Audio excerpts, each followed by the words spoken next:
4th கொஸ்டினில் என்ன கேட்டிருக்கான், ப்ரூவ் தட்னு கேட்டிருக்கான். ப்ரூவ் தட்னால என்ன பண்ணுவோம், லெஃப்ட் ஹேண்ட் சைடும் ரைட் ஹேண்ட் சைடும் ஈக்குவல் டு சொன்னாலே போதும். ஓகேங்களா. இப்போ லெஃப்ட் ஹேண்ட் சைடு என்ன கொடுத்துருக்கான், sin inverse of 18/17 plus sin inverse of 3/5a is equal to, எதுக்கு இந்த ரெண்டு வேல்யூவும் சம் பண்ணுற வேல்யூவும் எதுக்கு ஈக்குவலாக இருக்கும்னா tan inverse of 77/36க்கு ஈக்குவலாக இருக்கும்னு சொல்லியிருக்கான். ஓகேவா.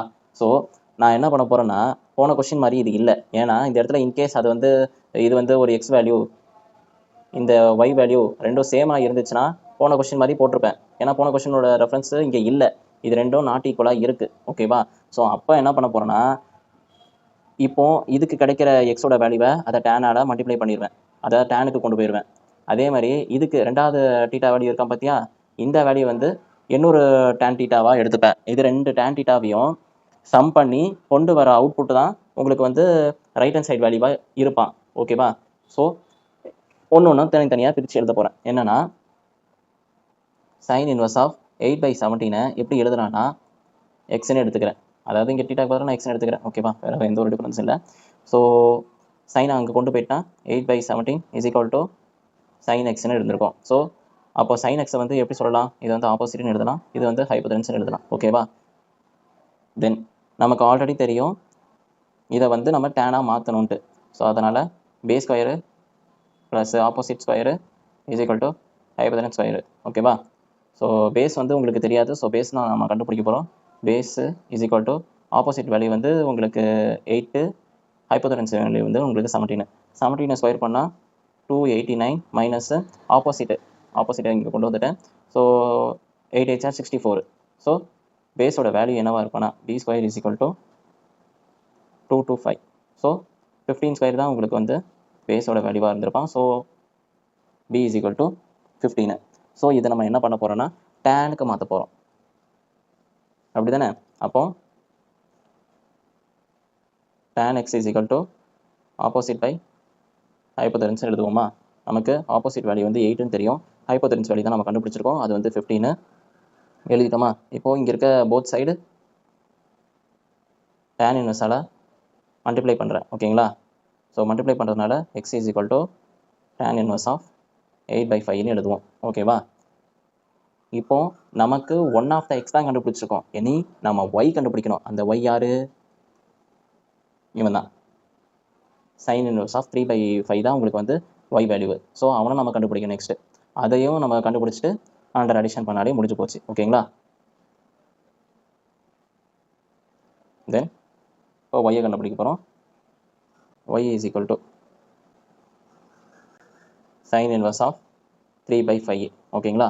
இப்போ இந்த 3/5 என்ன பண்ணலாம், அதே விஷயந்தான், போத் சைடு சைனால் மல்டிப்ளை பண்ணுறேன். So sin y is equal to 3/5ன்னு கிடச்சிருக்கோம்.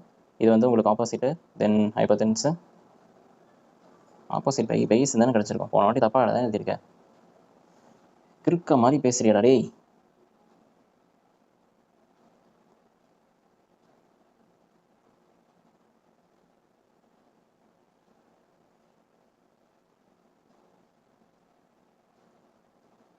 ரொம்ப மோசமாக இருக்கும் நோட்ஸ். ஸோ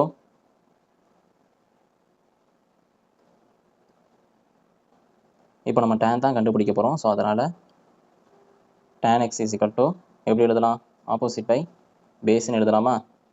ஸோ உங்களுக்கு ஆப்போசிட் வேல்யூ என்னன்னு தெரியும், 8ன்னு தெரியும், பேஸோட வேல்யூ வந்து உங்களுக்கு 15. ஓகேவா. ஸோ தென் நெக்ஸ்ட் என்ன பண்ண போகிறோன்னா both side multiple by tan இன்வெர்ஸால் மல்டிப்ளை பண்ணுறேன். ஸோ அதனால் x is equal to tan inverse of 8/15 கிடச்சிருக்கோம். ஓகேங்களா. இப்போது நம்ம ஒன் ஆஃப் த எக்ஸ் தான் கண்டுபிடிச்சிருக்கோம். ஓகேங்களா. தென் நம்ம ஒய் கண்டுபிடிக்கணும். அந்த ஒய் யாருன்னா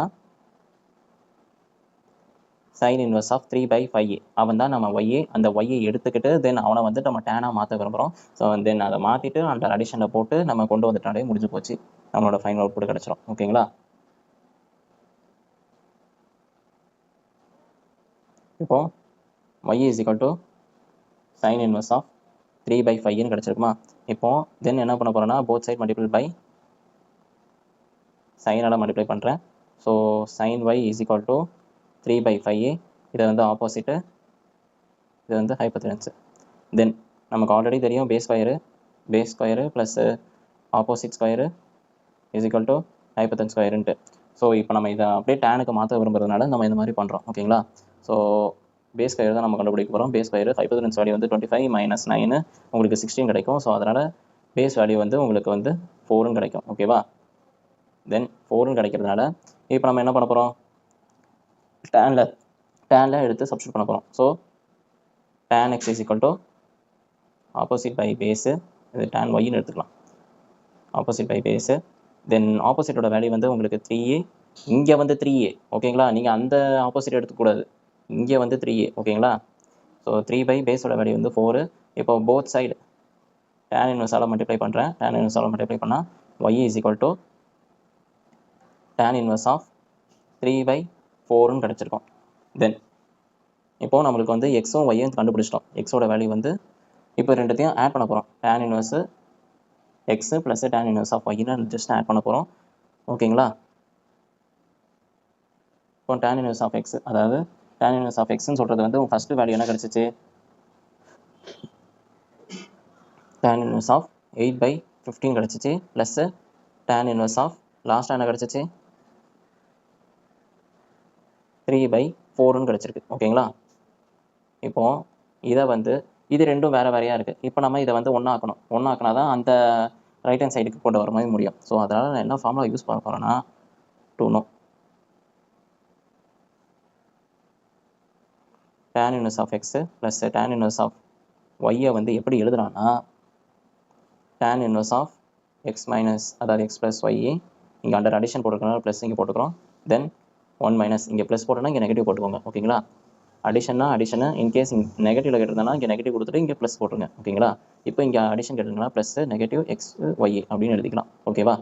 தென் இங்கே இருக்க ஃபார்முலாவை அப்படியே சப்ஸ்டியூட் பண்ணால் முடிஞ்சு போச்சு. ஃபார்முலா அவுட்புட் நமக்கு கிடச்சிடும். tan inverse of 8/15 plus 3/4 1 minus 8/15 into 3/4ன்னு கிடச்சிருக்கும். ஓகேங்களா? இப்போ இது 1 சாரு, இது 2 சாரு, இது 1 சாரு, இது 5 சாரு.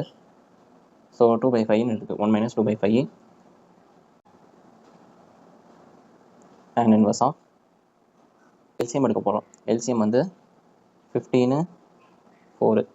ஸோ இது 3 சார் 5a 4, தென் 5 சார் போட்டோன்னா உங்களுக்கு வந்து 5a தென் 4 அப்படிங்க 4 எடுத்து போட்டுப்பீங்க. அப்போது 5 3 சார் 15, 15 இன்ட்டு 4 உங்களுக்கு வந்து 20, அப்போது 60 கிடைக்கும். ஓகேங்களா? அப்போது நமக்கு எல்சிஎம் வந்து 16 தெரிஞ்சிச்சு. தென் இப்போது நம்ம என்ன பண்ணால் உங்களுக்கு வந்து 16 கிடைப்பா 60 கிடைப்பா அப்படின்னு நம்ம பார்க்கணும். ஓகேவா? தென் இப்போ நான் என்ன பண்ணால் இங்கே வந்து 60 வருவான்.